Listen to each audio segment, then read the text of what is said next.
আচ্ছা, এটা কি রান্না হবে? এই পমফ্রেট মাছ তুই একদিন বলেছিলেন না মা নারকেল দিয়ে করো, নারকেল দিয়ে খুব স্বাদ লাগে খেতে। নারকেলের দুধ দিয়ে? নারকেলের দুধ দিয়ে সেটাই করবে। দিয়ে দিলাম তেল, তার মধ্যে এটা ভাজা বসাবো, হালকা ভাজা। পম্পের মাছ 1-2 মিনিট। হুম, তো এটা ছোট ছোট পমফ্রেট মাছ, এই হলুদ বেশি বড় না। দিলাম। মাছে হলুদ দেবো। হ্যাঁ, মাছে হলুদ দিলাম, ভাজার দিলাম। আচ্ছা, এবার নুন। এই নুন দিলাম। ওর মধ্যে চিনি দেয় না? না। না, মাখবো।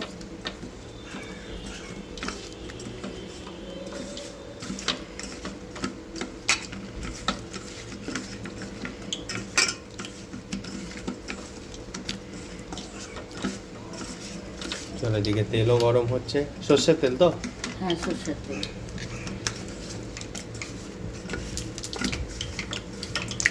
আজকে বাইরে বৃষ্টিও পড়ছে অনেক। আজকে দশমী, আর বিজয় দশমী, তাই পমফ্রেট মাছ সবাইকে রান্না। বিজয় দশমী প্রণাম, শুভ বিজয়া। তেল গরম হলে এবার মাছ দেবে। পমফ্রেট মাছটা ভাজা বসানো হলো। বাহ, একবার ভালো সেন্ট বেরিয়েছে সঙ্গে সঙ্গে। যতক্ষণ মাছ ভাজা হচ্ছে ততক্ষণ মাছের মশলাটা মশলা। আমি করে নিলাম। আচ্ছা, তো কাঁচা লঙ্কা দেওয়া হলো মিক্সির জারে। সর্ষে 1 চামচ, 2 চামচ হলো।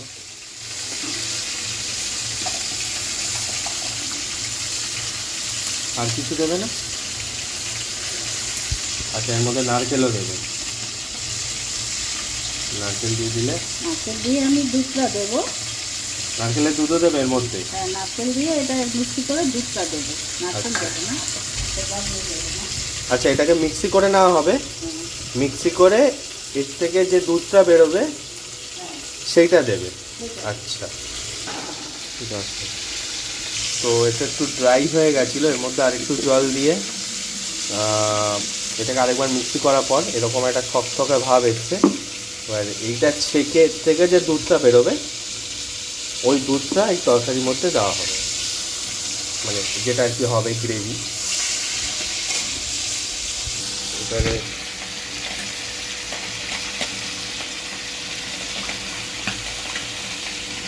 ছেঁকে নিলাম, এবারে দুধটা যা হবে সেইটাই দেওয়া হবে। এবার সর্ষের দুধ ছাকা হয়ে যাবে।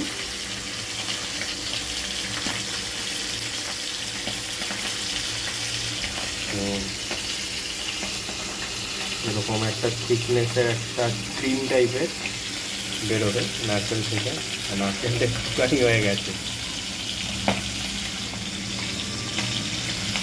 তো দেখিয়ে দিই। ব্যাপারটা এরকম হবে। এত বড় ছাঁকনি লাগবে। কাপড় দিয়ে করলেও তো হবে, সাদা কাপড় কাপড়। দিয়ে করলে তো টাইম লাগবে, ওটা তো একদম পুরো মেয়ে হয়ে যাবে, জলটা শুধু দেবে আর কিচ্ছু দেবে। আচ্ছা, তো এই ছাঁকনি ঠিক আছে, বড় ছাঁকনি। হ্যাঁ, চাটনি ঠিক আছে, হয়ে গেলে ছাঁকা। শিখছি অনেক কিছু। এই দুটো মাছও ভাজা হয়ে যাচ্ছে। যেটাকে থালাতে এবার ট্রান্সফার করে দেবে। লাস্ট এই মাছটা বাকি। এই দুধ বার করার পর বেশ এতখানি নারকেলের দুধ হয়েছে, ওটা মশলাও আছে এর সাথে। এই লাস্ট মাছ ভাজা হচ্ছে। আর কি দেবে? আর কিছু লাগবে না। ব্যাস। আর লঙ্কা? আর লঙ্কা দেওয়া আছে। আচ্ছা, এতে তো হ্যাঁ, এতে তো লঙ্কা দেওয়াই রয়েছে। Right right.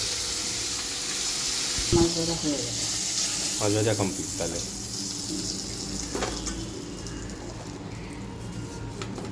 আচ্ছা, এতে এবার কিছু ফোড়ন দেওয়া হবে। কালো জিরে দেবো। কালো জিরে ফোড়ন দেওয়া হবে। আচ্ছা, দেখাও। এতখানি কালো জিরে না, 1/2 চামচ মতো। নারকেলের দুধটা এবার রেডি করেছে, এটা দেবে। এটা ঢেলে দিলাম। ওরে বাবা, ছিটকাবে না তো? না, চলো, দেওয়ার সাথে সাথে একটা ভালো স্মেল বেরোলো।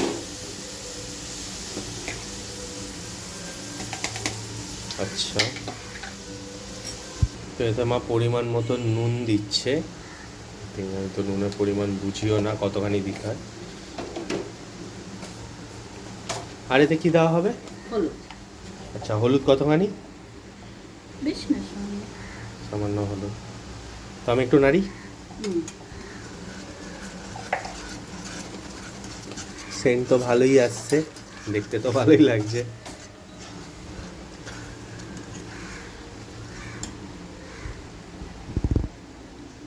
আচ্ছা, এই গ্রেভিটা এখন কতক্ষণ ফুটবে? একটু ফুটবে। আচ্ছা, মাছটা এর মধ্যে বেশি ঝোল থাকলে ভালো লাগে। বেশি ঝোল, আচ্ছা বেশি ঝোল থাকলে ভালো লাগবে না, গ্রেভিটা এমনি ফুটবে তাই তো? এর এর মধ্যে আর কোনো কিছু দেবে না? দই টই আর কিছু না? না, আর কিছু লাগে না।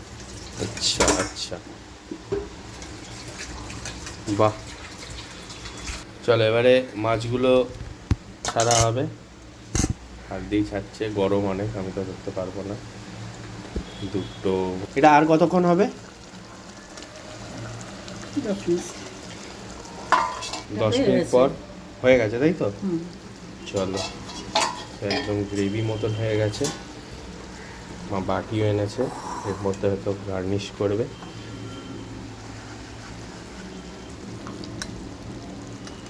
দেখতে তো ভালোই লাগছে, এরকম কোনো দিন আগে নারকেল দিয়ে তো খাইনি।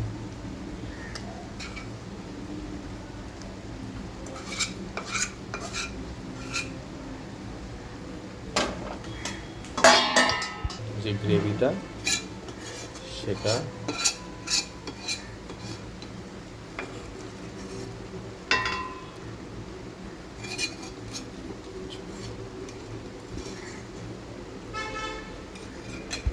এই রেসিপিটা রেডি। বাপরে অনেক গরম, ভাতের সাথে খাওয়া হবে।